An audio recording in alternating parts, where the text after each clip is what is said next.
Hello to the Eric and Lizz Show channel.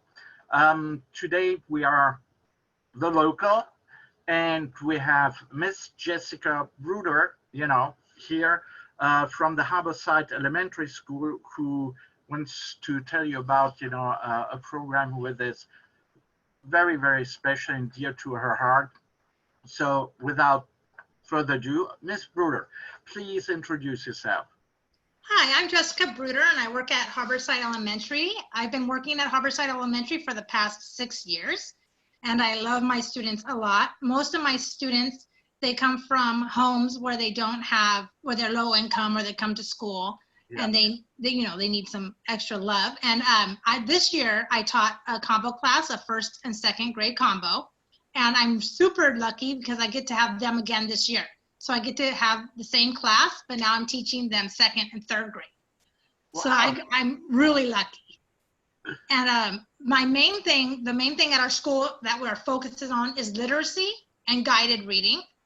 So each day I pull groups at their reading level, and I teach them how to read and write, because that's the main thing. If the students know how to read and write, then they can do that. They can achieve greatness in all academic areas. So how are you dealing, with that current, COVID crisis and having to teach?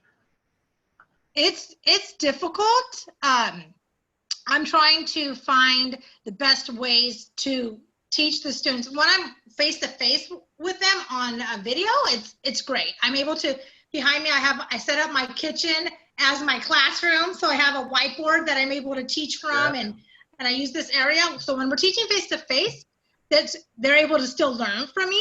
I'm still learning, so I haven't done a guided reading classroom online yet. That's going to be something new. I'm going to try that out tomorrow with 2 of my students. Yeah.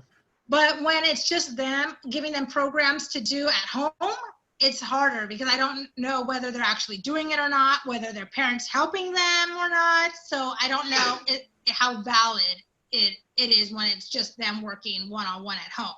With me face-to-face on video, it's okay, but it's harder. It is definitely harder than being in the classroom and having them right next to you and being able to know their needs.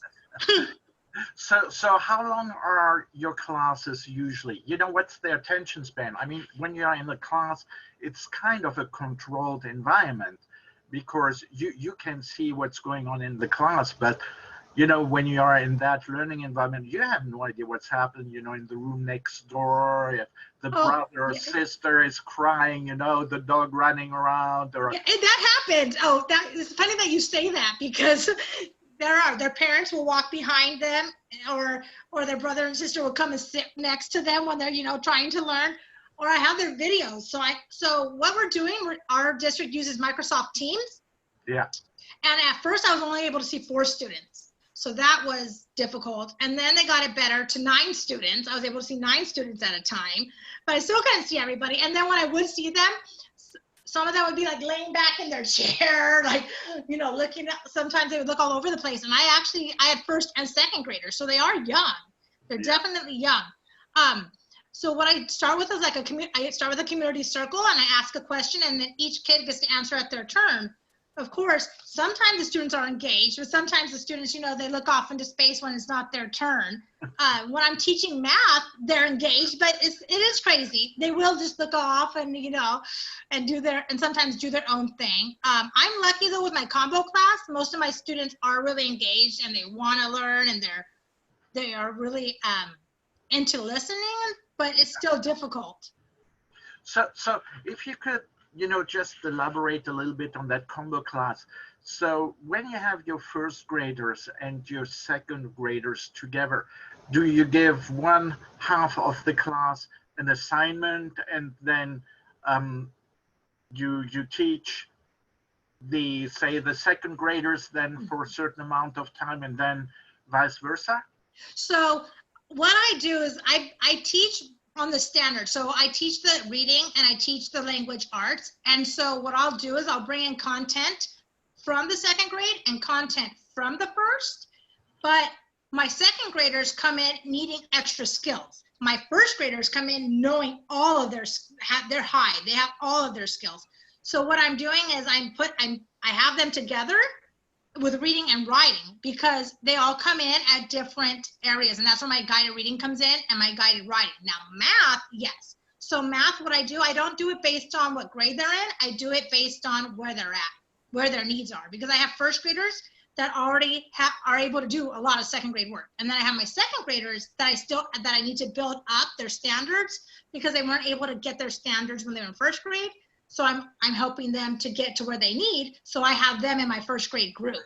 So that's how I do my combo class. I bring in their content, but I teach them at their level. So when I talk to my kids, I don't say, okay, first graders, okay, second graders. It's just, okay, what group are you in? That's interesting. Well, I mean, hey, you're not going just into one challenge, but in two challenges. Literally. And now I'm going to be doing second and third grade. And I've taught third grade when I used to teach at Wolf Canyon. When I very first started, I was on the east side of Chula Vista, and I taught at Wolf Canyon when they opened up, the first time they opened up. I taught there for about 4 years. Yeah. Then I had my son, I took 2 years off. And then when I went back, I went to Harborside. So I've been on two way separate sides of the spectrum. Way separate sides, but yeah. I can see you are a real Chula girl. I mean, yes, bred and grown, literally.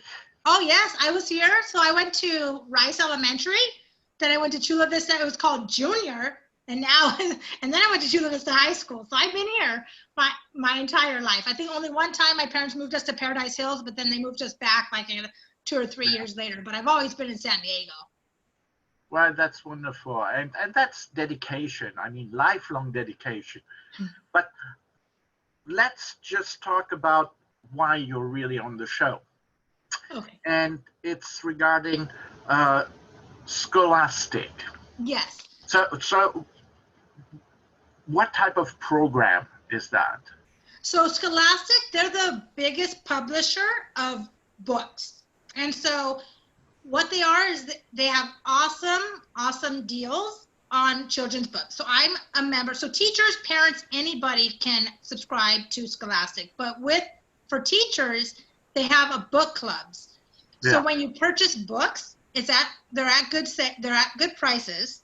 They're reasonable prices, and then you get points. So every time you purchase books, you get bonus points, and then you're able to use those bonus points for more books.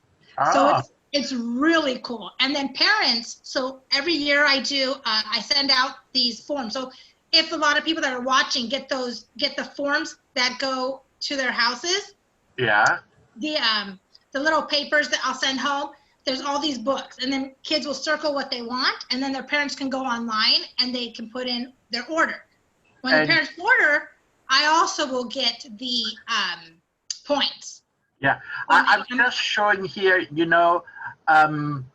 your contribution side. Yes.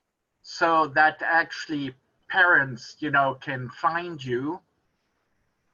And I can see that you had a goal of $2,500. Yes. And you are now at 125 contribution at $4,175. Yes, it's amazing. Super. It's great.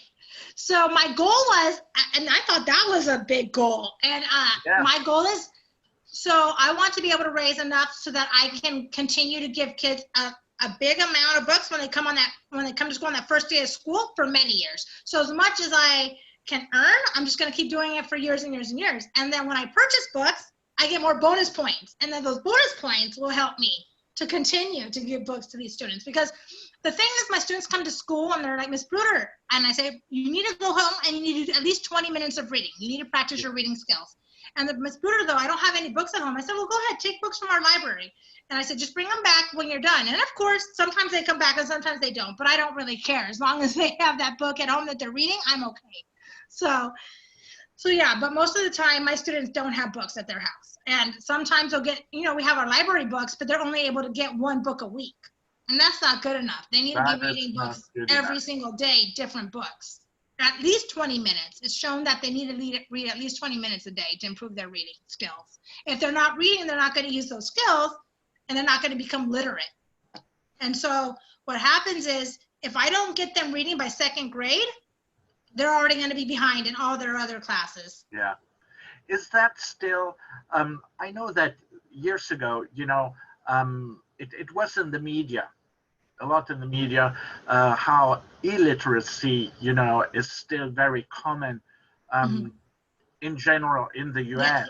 Yes. Has that somehow improved, you feel, or are we still at a level where it should go and brought be back, to the attention of people that there's illiteracy?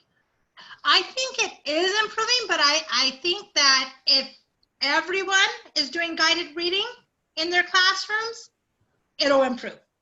If we're not doing guided reading, it's not going to, because the kids need to have structure at their level. And when I'm doing guided reading with them, I'm listening to each of the students, and even though I have a group, I'm still working with them one-on-one and pointing out, okay, you need to look here. And then I teach them the skills. I teach them direct skills in guided reading. But if they're not taught in guided reading, they're not going to improve. Because if you just give them a book and say read, that's not going to help them. Because they don't understand what they're reading. They don't know their skills. Well, I can only say thank you for this interview. I think we packed a lot of information, in a short amount of time. And I'm going to post your information, the website of the elementary school district, and your fundraising site, on the Eric and Lizz channel, under the local. So that's where you're going to be able to find it and share this. I'm going to send you, your own little YouTube clip, and please share it so people can see that you're out there advocating, and I commend you for that. And I wish you all the best, and say, in 3-4 months from now, we just hook up again and see what happened. That'll be perfect. Thank you so much for this opportunity. No, you're welcome.